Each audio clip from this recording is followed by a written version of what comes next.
So I will call the meeting to order at 6:30 PM on April 4th, 2022, and I will also make a motion to go into closed session.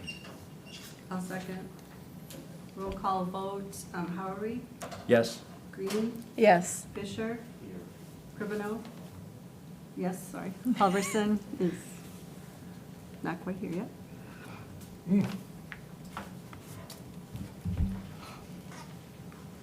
Okay, we're good to go, right? I will be ending the webinar and we will reopen when we're back in open session.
Right. Wait, as soon as I get back to my desk, I will restart the webinar.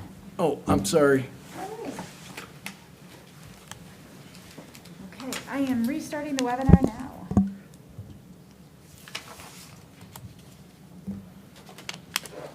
The webinar started. Okay, so we're back in open session and we'll begin with our consent agenda items. That would include the minutes of the March 21st, 2022 school board meeting. We have some professional staffing recommendations and co-curricular staffing recommendations. And I guess I would request approval of the minutes for professional staffing recommendations and co-curricular staffing recommendations. Would look for a motion to approve. I'll make a motion Kate? to approve. Second, I'll second. Christine. All those in favor, please signify by saying aye. Aye. Aye. Opposed? Carries 5-0. We have some personnel items unnecessary for vote, and we do not. Just for the record, Craig, it's 3-0. Both 3-0. Bruce and Oh. Arlen are out, but that's okay, I got it. Sorry. No worries. Okay. We apparently have no public comments this evening, so we would move to Actually, if we can take a moment to solicit Yep. anyone who may wish to. see if anyone would like to call in. Give me 1 second. Right, if you would like to make a public appearance by speaking to the board, please utilize the Q&A portion found at the bottom of your Zoom window. In the Q&A, we would ask that you type your name, address, subject of interest, and whether you have discussed this item prior to the meeting with either a district administrator or President Howard. After submitting your information, I would then transfer you over to speak to the board. And if we can give them a minute to register, that would be great.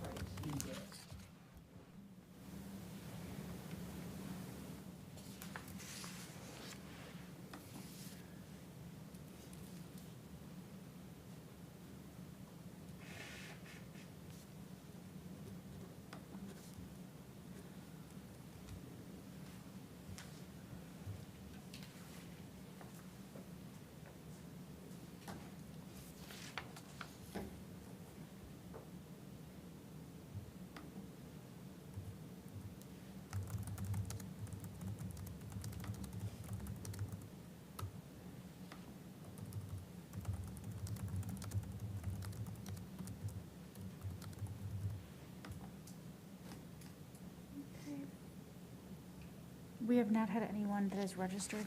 Okay, then we will move on to our high school student report.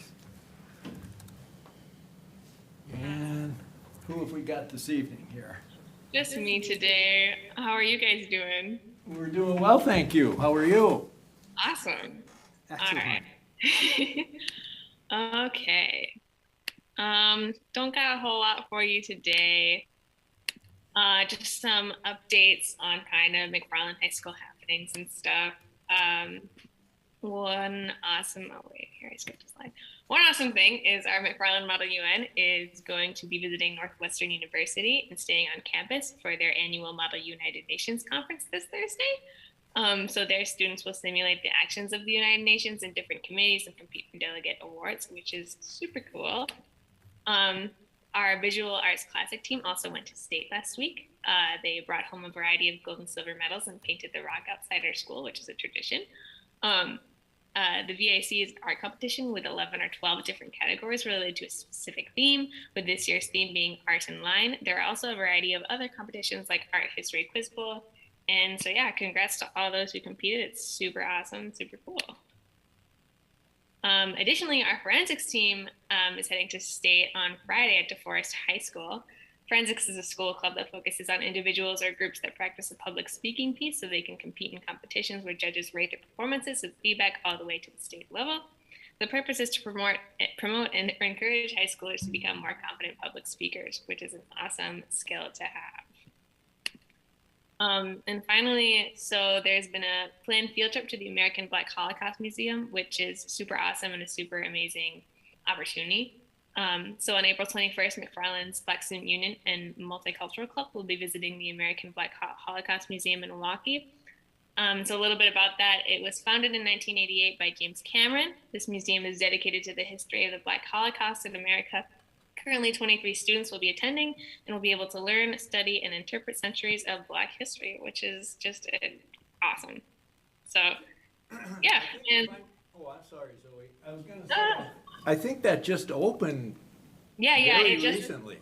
yeah, February just reopened after COVID. So it's an amazing opportunity to get to go there.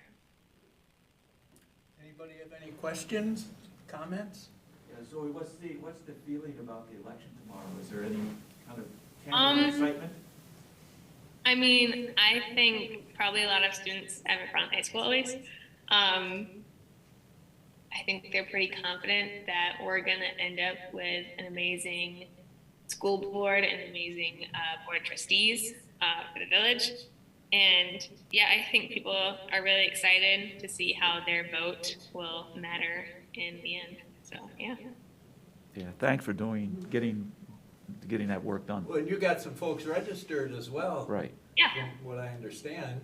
That's fantastic. Congratulations on that. Yeah, thank you. Exciting. Anybody? Anything else? Thank you, Zoe. Thank you very much, Zoe. Great update, Yeah, thank you guys. Okay, moving on, we have our district administrators report, I believe. Yep, just to call, remember, we do have a couple of special events coming up this month. One is next week, April 13th, which is the new teacher and mentor dialogue dinner. And then later on April 27th, the McFarland recognition ceremony. So we have our regular board meetings scheduled, but we have those two special meetings, and I don't want you to forget about those, but I'll remind you each week, so, you shouldn't have to worry about forgetting. Okay, that sounds great. We've got some discussion items here. The first is on our strategic goal and action plan. Well, one of the things that I wanted is, we're making progress, is I wanted to know if the format, now, the goals can change, the sub-goals can change, but I worked with Melissa, and Melissa had also worked with Aaron, especially on this first goal, because it basically falls into her realm to take a look at. So I had given you what I had looked at, the three real general goals.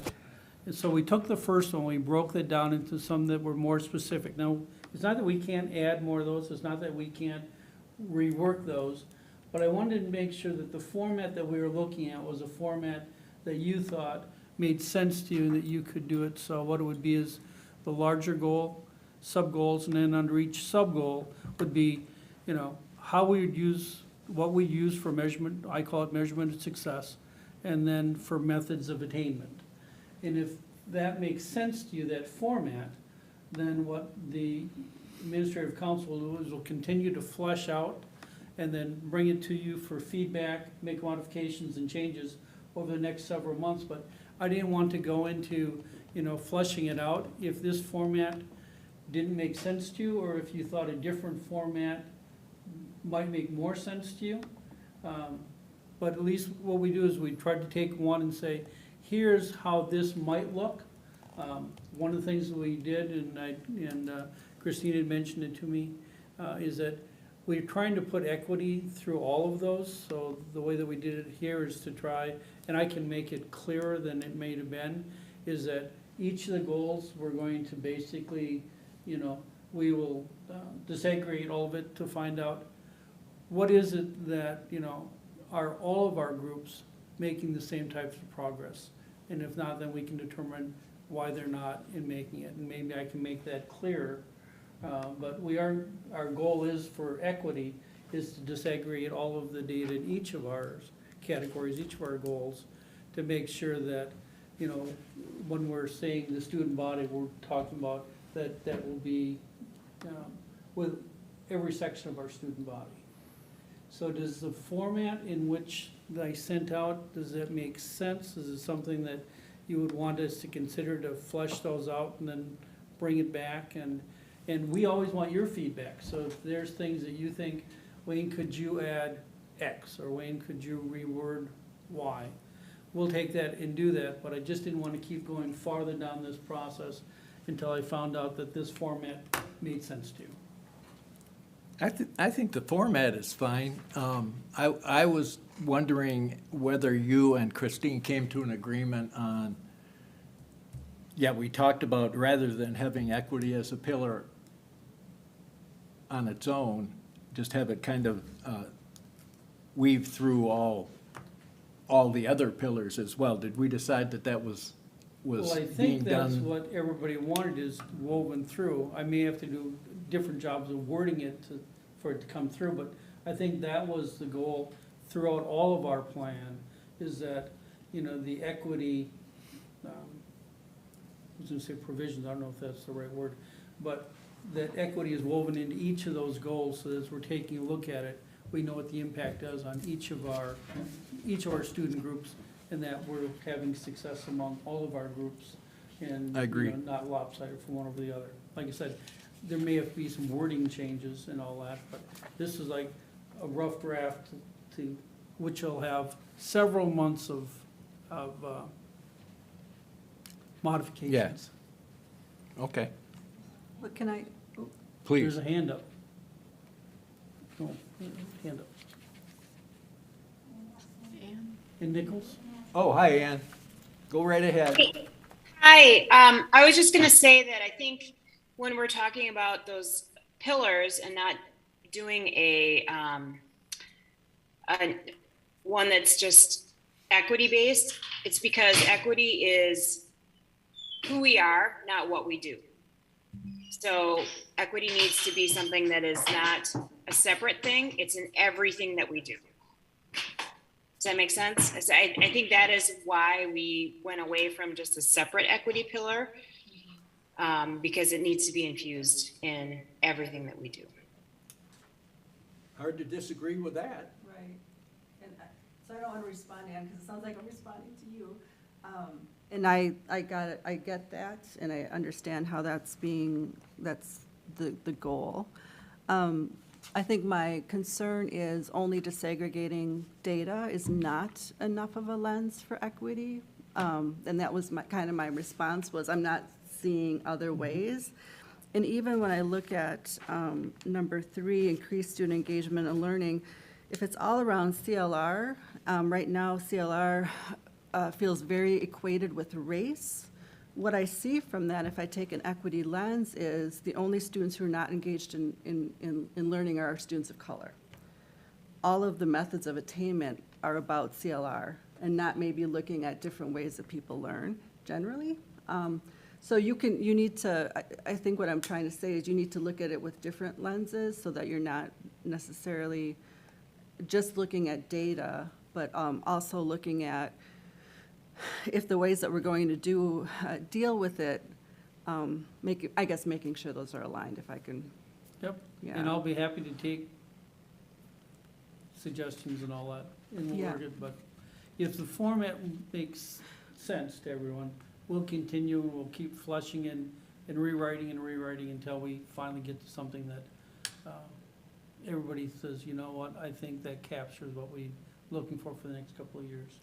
So I think that the format looks good. I think that setting the goal and then listing the measurements on how we're gonna succeed and how we're gonna attain that goal gives a good visual of what we wanna do and how we wanna get there.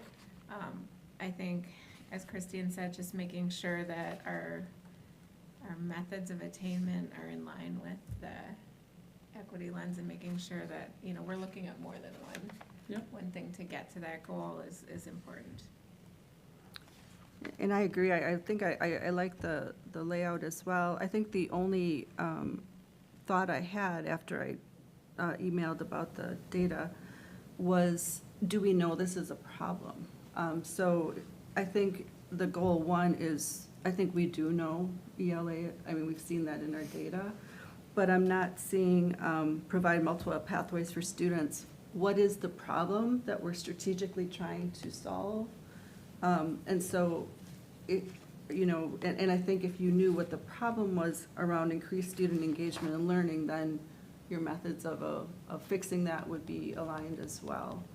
So is there a problem around, for example, number 2? And if so, then I would think then the methods would be aligned with that. So what is the issue? I don't know, though, that it necessarily needs to be a problem as much as something strategically that we need to continue to look at to grow the program, right? So you're, like in goal number 2, your post-secondary education and career opportunities. I think we have right now, you know, a strong handle on opportunities post-high school, but continuing to review that, make sure that the Yeah. kids have those opportunities. I don't necessarily know that it needs to be a problem as much as something that's a big focus in the next 5-year plan. Yeah, thank you for saying that. I think I would like to correct what I was trying to say then, which is just knowing what the data are. So if we know that, you know, I don't even know what our numbers are for going post-secondary ed, but if we know it's 80%, for example, if we want that to be higher or different, we have a baseline. So just knowing where we're at now maybe would be helpful. So I think that's a good point, Kate, thank you.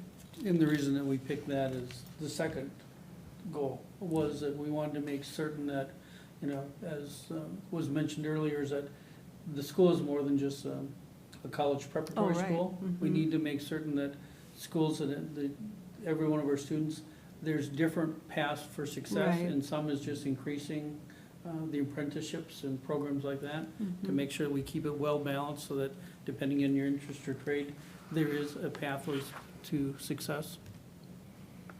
Yeah, I'm pleased that, Aaron, you're getting involved, and I know when I've talked with Wayne, he says he's sharing it.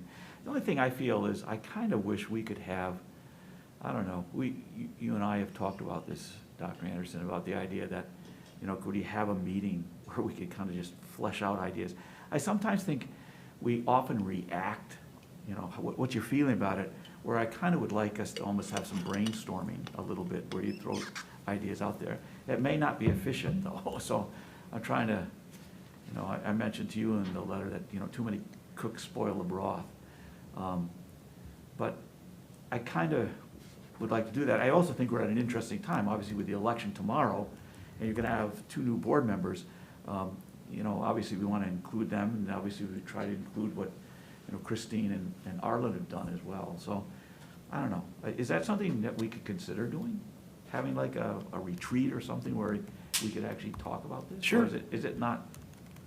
maybe not necessary? There's no reason that we can't. Nope, you can always call a special meeting. Yeah, I just think it would be really interesting. I mean, there's a lot of these things I hadn't thought of in those ways, and I think all of us have some ideas.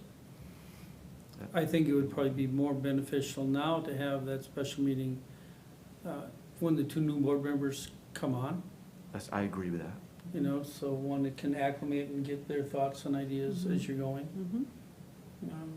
So, Especially if that's you're feasible looking to at, do. especially if you're looking at data, it's nice for them to kind of see where we're at with different things. Yeah. But yep, and like you said, trying to have it so Aaron's involved and, well, the whole A council's involved, so, you know, so it's not, and I remind them, this isn't my plan, you know? I'm just trying to help get everybody's thoughts into the district's plan so that it's ready, you know, hopefully by July 1st, but if it's not by July 1st, as soon after that as possible. Yeah, and It'd be neat at that working session, since I won't be there, I'll throw this out, to go back to the survey data that we got from the community and staff, faculty, and others about what they wanted to see, and just kind of use that as a lens to go through it to make sure that, because it's been about 6 months now, I guess. No, I mean, we're busy. This is okay. And I have all that, so we can talk about that and figure out when the meeting would be. Sure, absolutely. All right, I'll keep working this, we can look at everything, but we'll start flushing things up so we have more to keep sharing. This will be on Every every agenda. agenda going forward, so that shouldn't be an issue.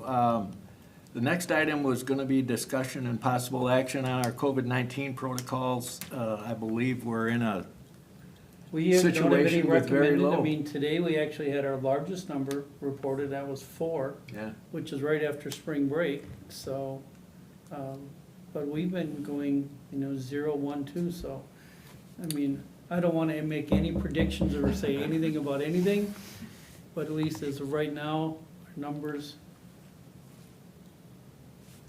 Therefore, I believe there's no real we're not reason to looking at make any any changes changes. to what we're doing right now. Okay. And we are action on recommended WEVA Destination Career Academy, and I always forget this one. Inside school. Yeah, thank you. And we have 15, and this will be a periodic one, as mentioned, is that there are certain students that just, Failure to engage. right. And then we send them back to their home district. Yep. So I would look for a motion to approve the recommendation of administration. I move to recommend the presented students return to their home districts from WEVA, DCA, and ISWI as allowed under the Wisconsin statute 118.408G. Do I have a second? I can Second. second that. Christine? Sorry. Any other discussion? If not, all those in favor, please indicate by saying aye. Aye. Opposed? Carries 3-0. And now I'd look for a motion for adjournment. I'll make the motion for adjournment. Okay, very good. I will second All that. right. We were all looking at our watches, Kate. I I was like, wait, what the? All those in favor, please signify by saying aye. Aye. Opposed? Motion carries 3-0. We are adjourned 4-0. 4-0. Four. There's 4 of us. Oh, we got 4 now. I should look up, I guess, once in a while. 4-0, and the meeting is adjourned at 7:30. All right. Thank you very much. Good enough, Dr. Anderson?